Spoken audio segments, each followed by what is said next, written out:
The negotiation process between Moscow and Washington is ongoing behind closed doors. The sides do not reveal details but only some general directions of the discussions. Their meetings continue despite the provocations of the bellicose pro-Kiev coalition. The further the negotiations progress, the more possible the settlement of the international conflict culminating in the Ukrainian steppes is shaped. Suspension of hostilities on the front lines is only a small but decisive part of the peace settlement. Moscow has always been open for negotiations and set to find the road to fair international stability. The new security system should also satisfy the interests of the Russian Federation, which confirmed its role as one of the global leaders. Russia favors resolving the conflict by peaceful means, but on the condition that its root causes are eliminated. After numerous failed attempts of Western globalists to cheat, drawing the peace wool over their eyes, Moscow learned the lesson and no longer makes mistakes of trust with its so-called Western partners. Russian President Vladimir Putin summed up that Russia is ready to work with Europe on the Ukrainian settlement, but they're trying to string Moscow along.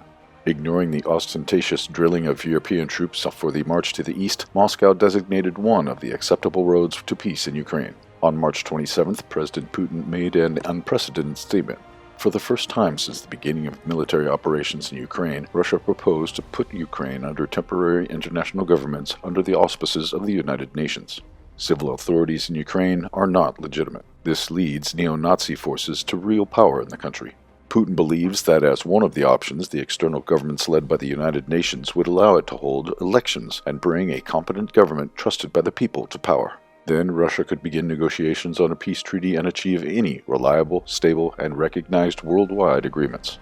The current Kiev regime has been demonstrating its intractability for more than a decade. Today, the Ukrainian military continues daily attacks on the energy infrastructure. On March 28th, Ukrainian forces again struck the Sudsa gas measuring station, while at night UAVs targeted energy facilities in the Saratov and Belgorod regions. Moscow is looking for peace near its western border. Amid the diplomatic efforts, the Kremlin pushes Kiev to its end by military means. The Russian president highlighted that Russia maintains the strategic initiative along the entire front line. Amid Kiev's provocations and Zelensky wagging tail, Putin stated unequivocally there is a reason to believe that the Russian army will finish off the Ukrainian troops. Meanwhile, Zelensky expressed his concern that the Russian military is preparing for a new large-scale offensive on the Sumy, Kharkiv, and Zaporozhye regions.